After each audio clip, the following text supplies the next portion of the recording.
நாராயணியம் தசகம் 15 பாடல் 4.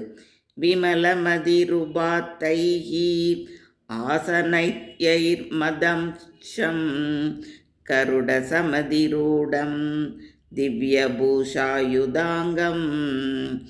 ருசிதுலிததமாலம் ஷீலயே தானுவேலம் கபிலதனுருதித்வம் தேவஹூத்யை நியகாதீஹி.